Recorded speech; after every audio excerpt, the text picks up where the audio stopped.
देखो बच्चों, इस क्वेश्चन में क्या कॉन्सेप्ट यूज होगा कि इस तरह की किसी भी एक्सप्रेशन के अंदर आपको बच्चों क्या फाइंड आउट करनी होती है, रैशनल टर्म। एक शॉर्टकट है कि कितनी रैशनल टर्म होती है, यानी इस एक्सपेंशन को जब हम ओपन करेंगे तो इसमें नंबर ऑफ रैशनल टर्म्स कितनी आएगी। रैशनल का मतलब जैसे 2 की पावर 1/5, 2 की पावर 1/4 ऐसी टर्म नहीं रहनी चाहिए, है ना। जैसे 2 की पावर 1/5 की पावर अगर हम 15 कर दें तो ये 15 5 से कट जाएगा, तो यानी 2 की पावर 3 ये रैशनल हो जाएगी इस तरीके से। तो इसका शॉर्टकट ये मैंने लिखा हुआ है, मैंने पढ़ाया भी हुआ है फुल लेक्चर्स के अंदर, ये आप देख लेना, ठीक है। बट क्वेश्चन के अंदर ये जो छोटे एग्जाम होते हैं, एनडीए वगैरह के एग्जाम होते हैं, यहाँ पे तो पूछी जाती है सिर्फ नंबर ऑफ रैशनल टर्म या नंबर ऑफ इरेशनल टर्म पूछ लेगा, है ना। टोटल टर्म्स कितनी है इसमें 16, 16 में से रैशनल टर्म माइनस कर देंगे, क्या बच जाएगी, नंबर ऑफ इरेशनल टर्म बच जाएगी। बट जेई के अंदर आपसे इतना आसान क्वेश्चन नहीं पूछा जाता, वहां पे क्या पूछा जाएगा आपसे, सम पूछ लिया गया। यानी कि आपको जब तक ये नहीं पता होगा कि कौन कौन से नंबर की टर्म रैशनल है, तो फिर आप उसका सम कैसे निकालोगे, ठीक है।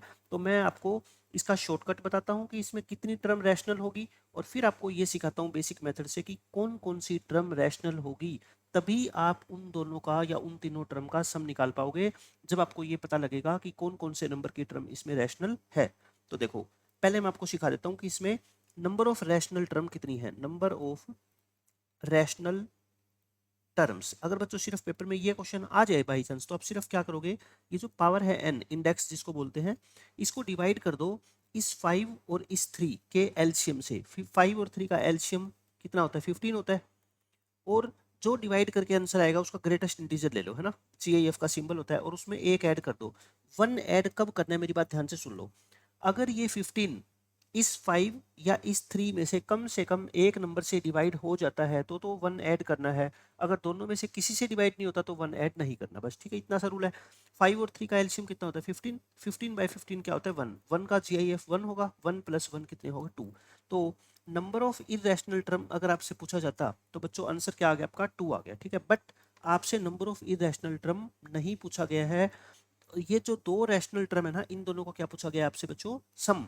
तो आपको ये पता करना पड़ेगा कि कौन कौन सी टर्म रैशनल है। अगर ये पता लग गया तो फिर तो सम आप आसानी से निकाल ही लोगे। अब बेसिक मेथड क्या है इसका, ये ध्यान से देखो, ये सारा कुछ सिखा देगा आपको अगर आपको ये मेथड समझ आ गया।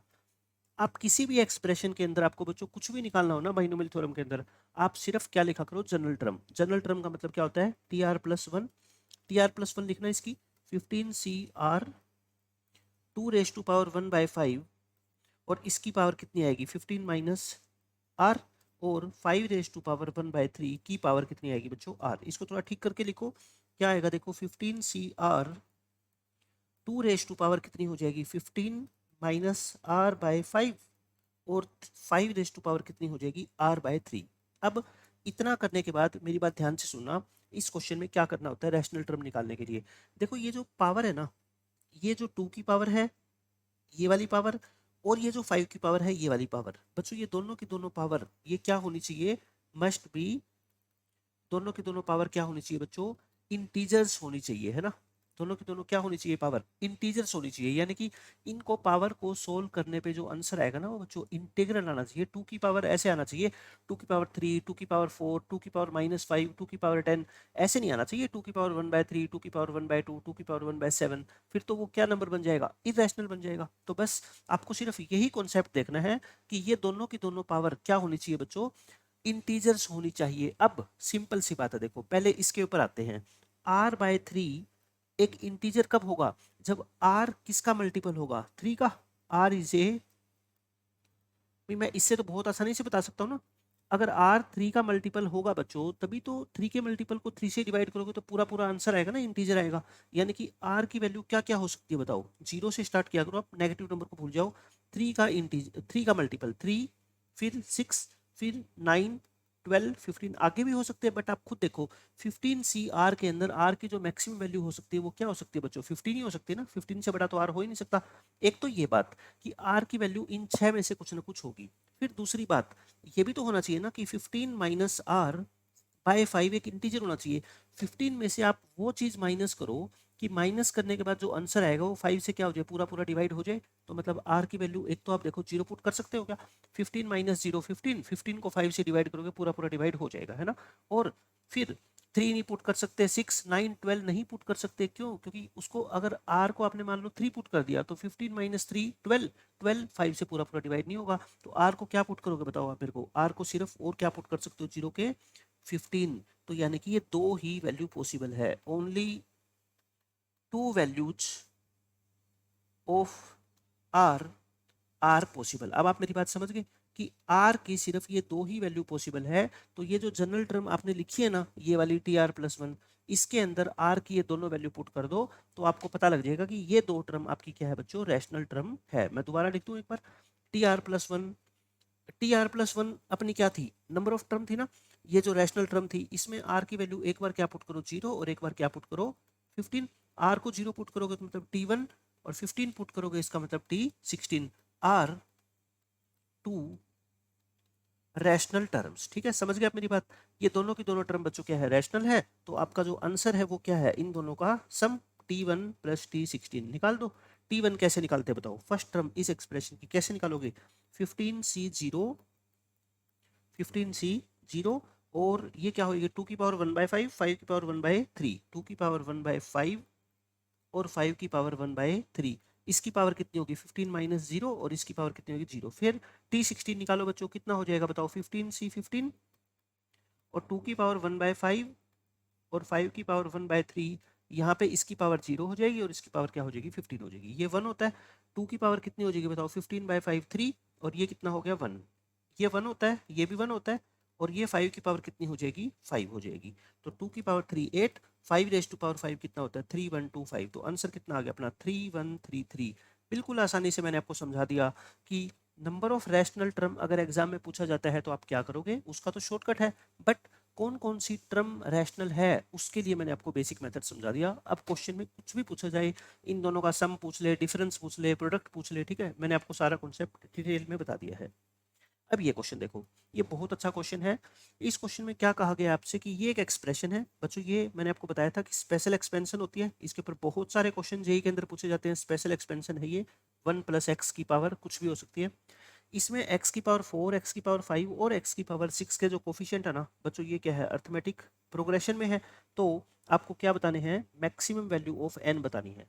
तो इसके लिए दो कॉन्सेप्ट यूज होंगे, मैं आपको बता देता हूँ। ए बी सी 3 नंबर अगर एपी में होते हैं तो मिडिल टर्म का डबल इक्वल होता है a प्लस सी। ये सब आप पढ़ के आए हो सीक्वेंस सीरीज के अंदर। और ये तो बहुत ही ज़्यादा इंपॉर्टेंट फॉर्मूला है बाइनोमियल थ्योरम के अंदर, N C R upon N C R minus one. मतलब एन तो दोनों जगह सेम होता है, नीचे एक वैल्यू क्या होती है आर की कम, ऊपर आर है तो क्या होती है आर माइनस वन। तो इसका आंसर क्या होता है डायरेक्ट, ये इन दोनों नंबर को आपस में सब्ट्रैक्ट कर दो, एन में से माइनस कर दो आर माइनस वन और ये वाला आर बच्चों नीचे लिख दो। जैसे मान लो मैं आपको बताता हूँ 10C5 डिवाइड बाय 10C4 निकालना है आपको, ठीक है।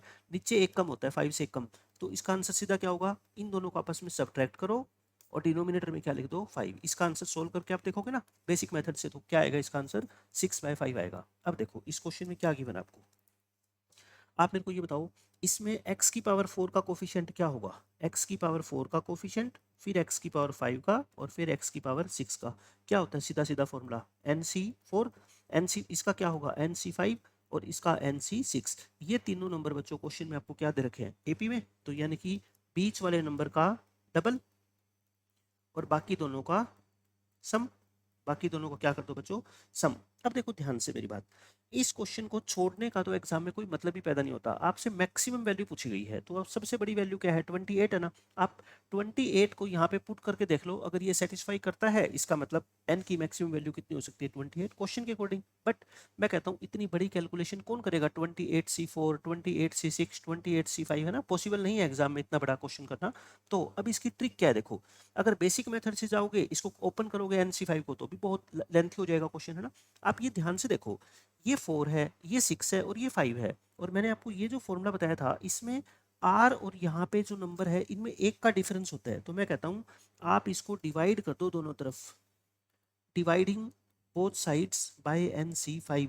बच्चों NC5 से डिवाइड करोगे तो ये NC5 कट जाएगा, ये NC5 इसके नीचे आ जाएगा और ये NC5 इसके नीचे आ जाएगा। अब ध्यान से देखो, अब इन दोनों का आंसर मेरे को ना डायरेक्ट पता है, इसका भी और इसका भी। कैसे, ये ध्यान रखना ये 4 ऊपर छोटा है बच्चों, 5 नीचे बड़ा है ना, लेकिन नीचे छोटा होना चाहिए। तो पहले मैं NC5 बाय NC4 का आंसर निकालूंगा, क्या आएगा n माइनस 4/5 आ गया ना।